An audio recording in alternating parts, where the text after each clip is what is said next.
আগের ভিডিওতে দেখিয়েছিলাম কিভাবে মালচিং পদ্ধতিতে শসা চারা লাগিয়েছে। আজকে আমি আরেকটা ভিডিও নিয়ে হাজির এসেছি আপনাদের দেখাচ্ছি। এই যে শসা বরবটি গাছ লাগিয়েছে, এখানে পুরো চারপাশ এভাবে মালচিং পেপার দিয়ে ঢেকে দিয়েছে। অনেক জায়গায় দিয়ে একটা চারা উঠছে, অনেক জায়গায় উঠে নাই। এতদিন বৃষ্টি ছিল না, বৃষ্টি না থাকার কারণে গাছ উঠতে পারেনি। চারপাশে এভাবে মালচিং পেপার দিয়ে একদম শসা চারা রোপণ করেছে। সুন্দর। কাকা আবার মাটি কাটতেছে ভিতরে। পুকুরে পানি নেই, পানি বাইরে থেকে সেচ দিয়ে পরে মেশিন দিয়ে দিবে। মাটি কাটলে নাকি বেশি প্যাক হয়, কাদা হয়, আমরা যেটা আঞ্চলিক ভাষায় বলি।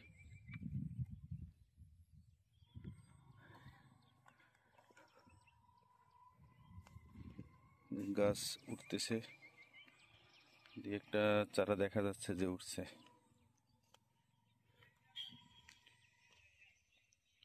সম্পূর্ণ জায়গায় এভাবে মালচিং পেপার দিয়ে। মাঝখানে আছে আডি, ওই যে শসার বীজ দেখা গেছে, চারা উঠছে এভাবে চারপাশে।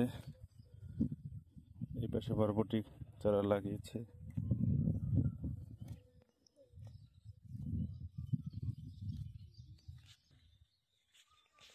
সম্পূর্ণ জায়গায়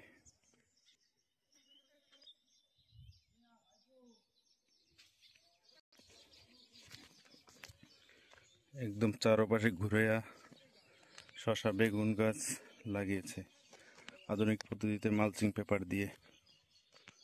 খুব সুন্দরভাবে পরিচর্যা করছে প্রতিদিন। আশা করা যায় ভালো হবে ইনশাল্লাহ, আল্লাহ যদি দেয়।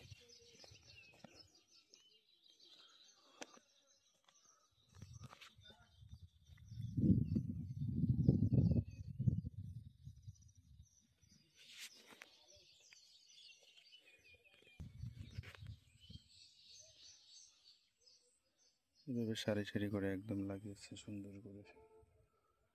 আমি